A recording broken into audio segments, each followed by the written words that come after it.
Welcome to Winning with Annalee. I'm so glad you've joined us this evening.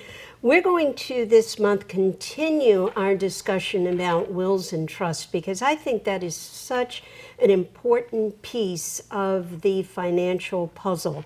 One of the things I talk to people about when my clients come in to see me, it's like we've got a lot of pieces of a puzzle laid around a table and we've got to pull them all together.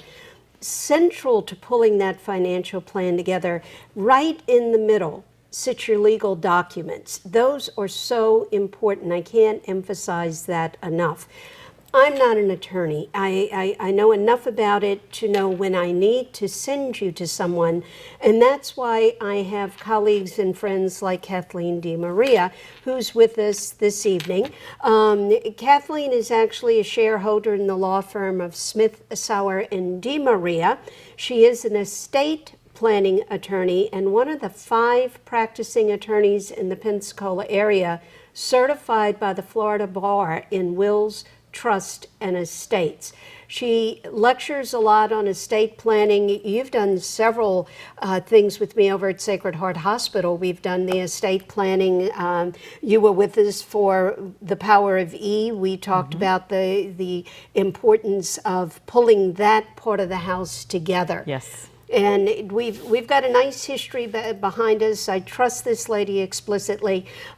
We talked last month, Kathleen, about wills and how they basically state what you want done. I want this move from here to here. The powers of attorney and how important they are. The financial power of attorney, the medical power of attorney. But there's now an entirely different step that I'd like to talk about this evening, and that's the whole thing of trust.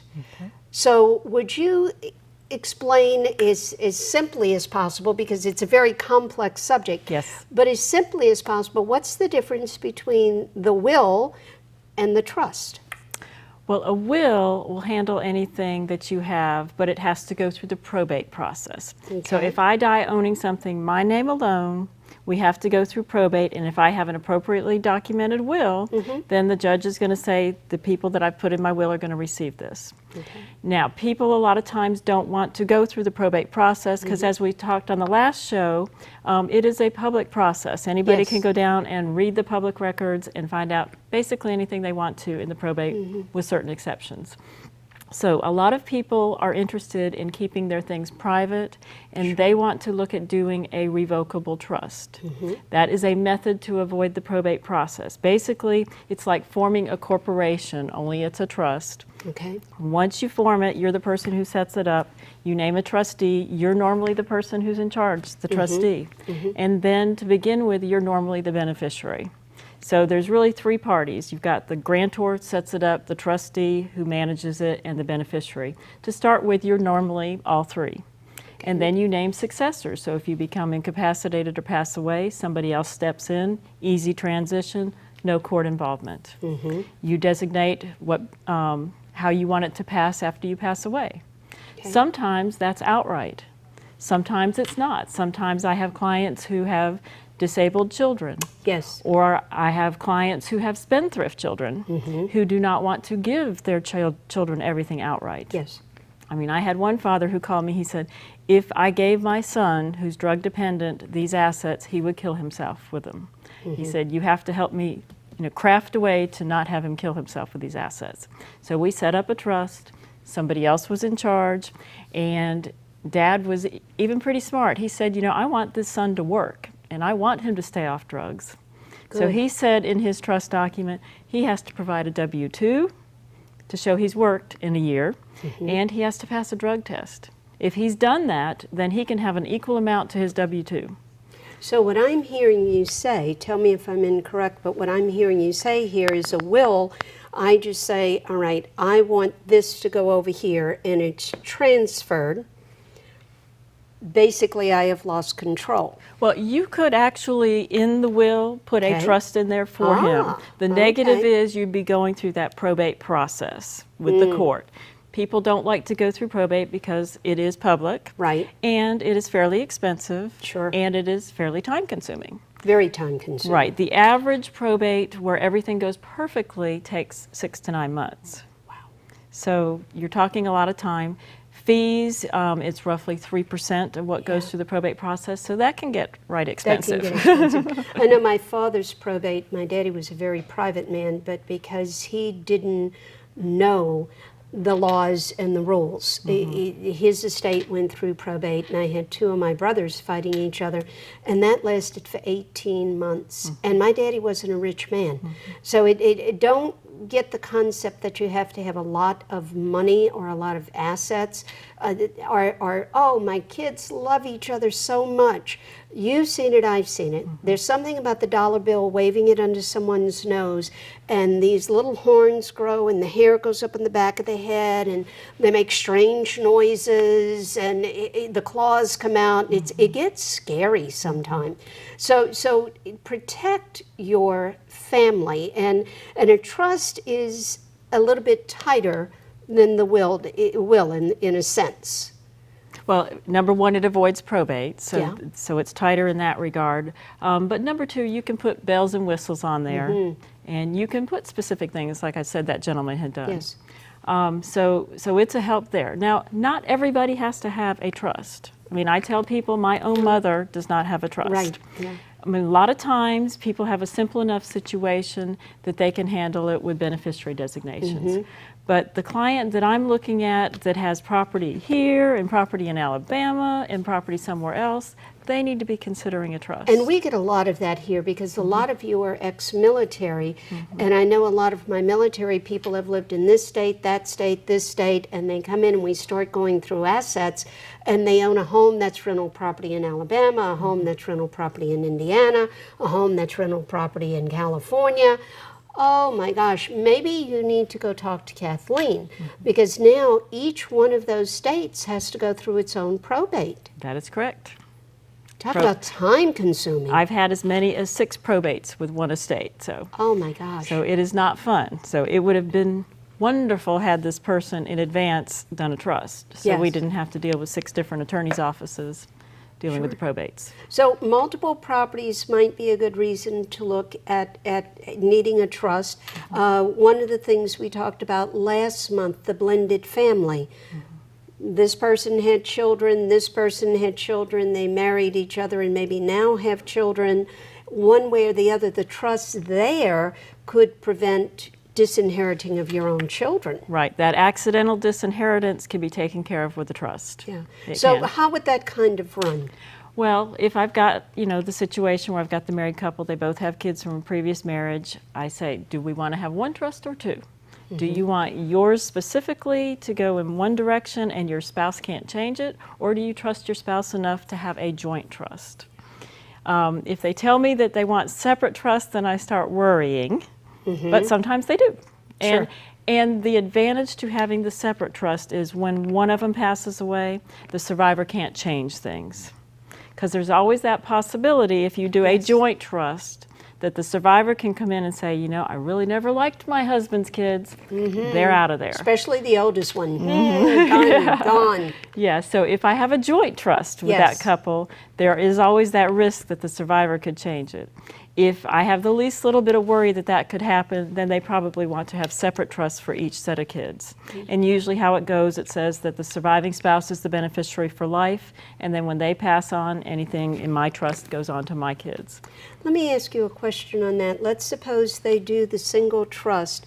One passes away and the surviving spouse remarries. That could open a can of worms, couldn't It can happen, yes, and it does. Yeah. It does open a can of worms because in Florida and many other states, we're not alone. Florida's not the only state.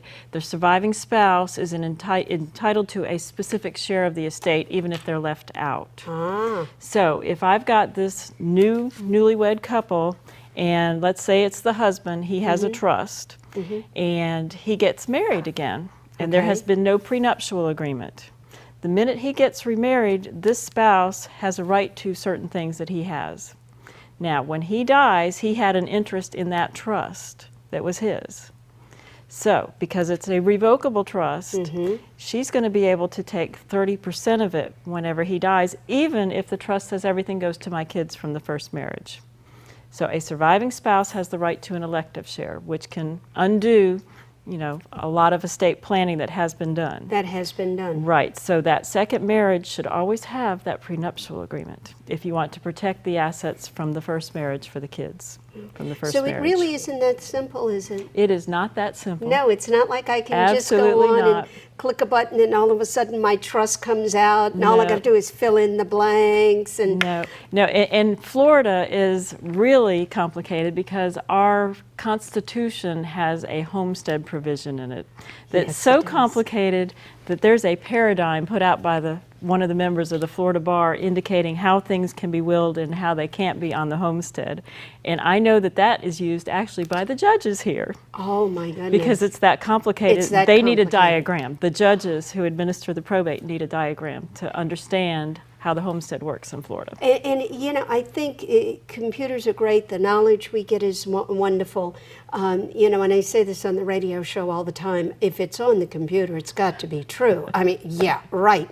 So be careful with this thing of these easy forms. Oh, just press a button, it all comes out. Fill in your name, fill in the children's names.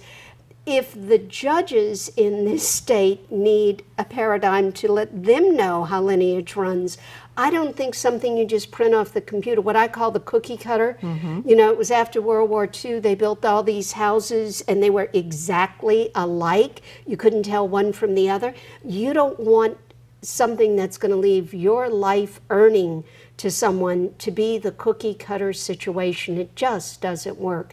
We're going to take a short break and then we'll come back, talk a little bit more about trusts, the importance of them, and I'd like to touch on the difference between a revocable and an irrevocable if we could. Okay. Okay, we'll be right back.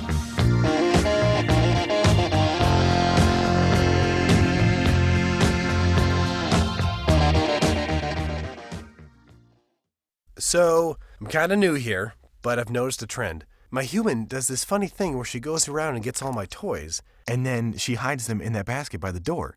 It's like, hello, that's where you put it last time. You were the worst at hide and go seek. Mainstay Financial Group offers advocacy and personal financial guidance in a caring environment. That's the heart of our practice. At Mainstay, we're dedicated to exemplary service and a caring relationship with our client, not with a number.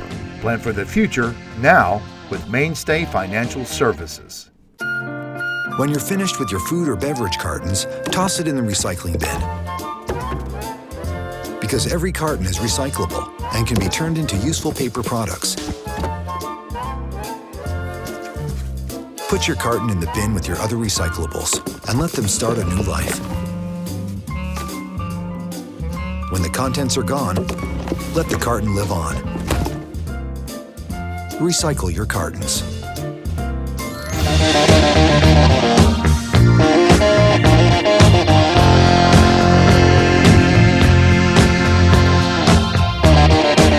Welcome back to Winning with Annalee. I'm glad you've joined us again. We're talking with Kathleen DeMaria, an estate attorney here in the city of Pensacola that I have worked with for many years, someone I trust a tremendous amount. I never hesitate to send a client to Kathleen because I know if I do, she is going to do for them what they need and not try to pressure them into doing things they don't need.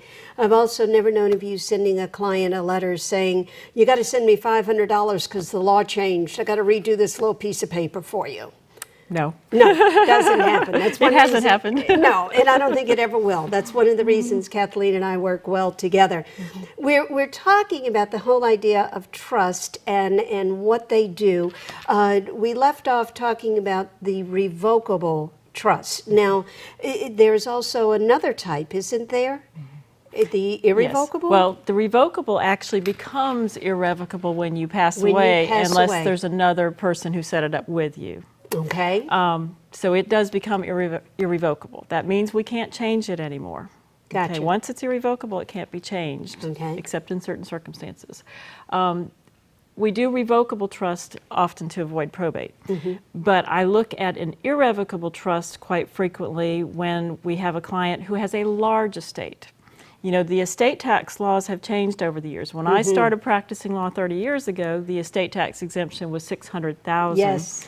So Yes. if I had a client that was over that, I had to worry about them paying estate We tax. scrambled. Right. Yeah. Today, I don't have to worry about it until they're over $5,430,000. And isn't that amazing? I mean, we saw it at 600, and then I remember when it hit $1 million, we were We were wow, like, wow. how many people have we protected? Then it went up to the 3 million, and we were, oh, nobody's ever going to have to worry. Yep. And now we're over 5 million, and if you're a married couple, it's 10. It's $10,860,000. 860. So Most nearly of my clients aren't there. 11,000 for 11 million for a married Yeah. couple now before you have to start paying estate tax. I have not had to come to you with that problem. I don't think we're going to have to worry about that. But there are people that do have that problem. There are. So you want to do that. So, There are. So those are the type people that I look at irrevocable trusts for. Okay. The reason we're doing an irrevocable trust is we are trying to shift assets usually to somebody else or keep something out of our estate for estate tax purposes. For example, life insurance. You know, you deal with life insurance all the Yes. time. When I buy a policy of life insurance on my own life and I die, it's in my estate for estate tax purposes. Yes. So if I happen to have a $5 million estate and I'm buying a $1 million life insurance policy, I am now over that $5,430,000. So I'm going to have to pay estate tax on the part that's over the Yes. $5,430,000. If, on the other hand, I set up an irrevocable life insurance trust that I don't own, Right. somebody else is the trustee of, my spouse or my kids are the beneficiaries, I am not the beneficiary of it. When I die, those same $1 million that goes in there is not subject to estate tax. It is not part of my estate for estate tax purposes. So, you know, estate tax is 40 cents on the dollar. So anytime I'm saving That's on a lot of estate money. tax, it is a lot of money. It is So a just lot. be careful, though, who owns that life policy. Right, right. And watch your coffee after that. I mean, Right. you Yeah, gotta make watch sure the you're- orange juice. Yeah, watch the orange juice and the coffee. You want to be careful. But what a great way to help heirs pay any last expenses that may Expenses. be there, or maybe some state taxes that may come in. We don't have to worry with that so much in Florida, but No, Florida, some of the luckily, other we're- states we do. Alabama, I know Louisiana. Louisiana charges you to die, but you know, what can I tell you? That's one of the things that are there. So what about what's going on now with the legalization of same-sex marriage? How has that altered the needs that you've seen with people coming in to talk to you? Well, people, when they do come in to talk to me, some of them have already gone to another state and gotten married already. You know, they haven't been on the Florida bandwagon yet, but they've gotten married somewhere else. It's just like any other marriage. I've got to look at all those issues. There's elective share issues. There's estate tax issues. So all of those things have to be looked at in the same fashion. They have to be looked at the same way. And again, the same thing if two people are together but not legally married, they really better come in and talk to you about the possibility of needing a trust, needing the powers of attorney. Especially the powers of attorney. Especially the powers of attorney. Especially the power. And that's not just older people, that's younger people Everybody. too. I mean, I am close to a family where the lady had just had a baby. She's not married to the father, but the father then got sick and he went to the hospital. They wouldn't talk to her. Wouldn't even talk to her. They would not talk to her. So that occurs in young families too, not just, you know, older couples that are living together because of the Social Security reasons. Right. So don't take things for granted, or don't think you know the law because you read something, or again, you looked it up on the internet, and the internet you picked up on some clause. go to see the professionals. That's why people like Kathleen and I spend so much time, so many years studying and learning the things that we do learn, so that we can keep our clients out of trouble, or keep their heirs out of trouble, or keep the heirs away from bickering with each other and separating the family. That's a very, very important thing. So trust, again, could come in with special needs children, minors, special needs children. We didn't touch on that one a lot, but you could, if you left a child that was a special needs child who's collecting benefit from the government, you leave them money, you've knocked them out of their benefit, haven't you? Depending on what type of benefit they're receiving, yes. There's a couple of different types of disability that somebody can receive. Some of it is the kind they worked for and they get it as a matter of right, so they could be Warren Buffett and still get it. Sure. But if you have someone who is on the Social Security related benefit that's needs-based, and you die and they inherit your estate, then they're off their needs-based Social Security. And a lot of people say, well, they should be, they've inherited something. But the problem is, once they're on that program, they get to go into various different things that they don't have access to unless they're on those government benefits. Right. So if they're off the government benefits, they may not be able to go to this daycare program that they've been in, because they're not getting benefits or anymore. The rehab, or get the rehab. medicines, Right. or so that could very quickly eat up whatever inheritance is there. And once you've been on a program knocked off, it's very difficult to get back on. So you have to be very, very careful about that. One of the other things I'd like to talk a little bit about is IRAs, because most of my clients I've found, one of the largest assets we have is our homes, and the next largest tends to be our IRAs. Now that takes in 401ks, 403bs, drops, deferred comp programs, 457s. I call it the alphabet numerical soup. I mean, they all kind of blend together. But what happens, you have to be very careful how you leave those to an heir. Again, back to the younger person, you've got a $300,000 IRA, you leave that to somebody who's 25, 30, you want to know how long it lasts statistically? Usually not very long. 3 months. 3 months, most inheritances are spent. So you want to be very careful how you leave those. There is the multi-generational IRA where people stretch that across their lifetime. And how do you handle that, Kathleen? It depends on who the client really wants to benefit. If they want the kids to benefit and everybody's happy, healthy, and grown, then my philosophy generally is to name the children. Or if there's a spouse involved, spouse first, the children second. Even for my clients who have a trust, these days I'm not recommending as much making the trust the beneficiary, because we are offered as individuals the ability to stretch the IRA over our own life expectancy. And if I funnel it into the trust and I've got 3 kids and they're various ages, it's going to be based on the life expectancy of the oldest one. The oldest. Or the spouse, because that would be the oldest person. So you're not going to have the best opportunity for each one of them to stretch it as long as they possibly can. Of course, as we know, if we make the beneficiary actually the individual, they get to call you up and say, give it to me in a lump sum. If, of course, they do that, they pay all the income taxes. Right. So you're not going to be able to keep it from them if they are the beneficiary. If you need to keep it from them for some reason, they're drug dependent or something else, then we need to funnel it through the trust. And there's a lot of legal paperwork we do in our office on the IRAs to stretch those out and make sure each individual inherits their own share so that each age can distribute according to their own age. The one thing I do want you to be aware of is last year the law was passed that inherited IRAs are no longer protected from bankruptcy. So again, you go back to the scenario we talked about before. If you have a child that you know is not good with money or is going to spend it all to harm themselves, you want that portion taken care of in a different fashion. You don't want to leave that where they can just go and grab it. So any last little tidbits, Kathleen, you want to give us on things to be aware of, what's important, or doggone how to get in touch with you, because I think that's one of the first steps. Well, you can call me at 434-2761. It does take a bit to get in to see me. But, 2 months. But that's okay. If you need to go to someone else, I have a whole list of other attorneys I refer to too. So. Yes, and the other attorneys I refer to are attorneys that you have given me that you refer to. So I know that if Kathleen, her docket is full, or if your estate is really pretty simple and I can get you into someone else more quickly, I will do that. But I think the thing is, pick up the phone and do something.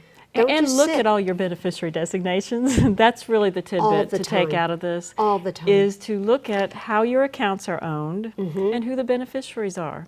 I one time, no lie, had a lady inherit her husband's IRA, and she was the first spouse, and he Okay. was on his third spouse. Uh-oh. Because he had left the IRA in her name. And her name. Didn't Never realize changed it. So she was very, very I bet she was a happy excited. camper. And the third spouse was not so happy. Not very happy. She probably dug him up. I don't know. All right, so the thing is, check your beneficiaries, talk to your professionals, lay things out. Don't think because you do something once, it's done. Go back, review it, look at it.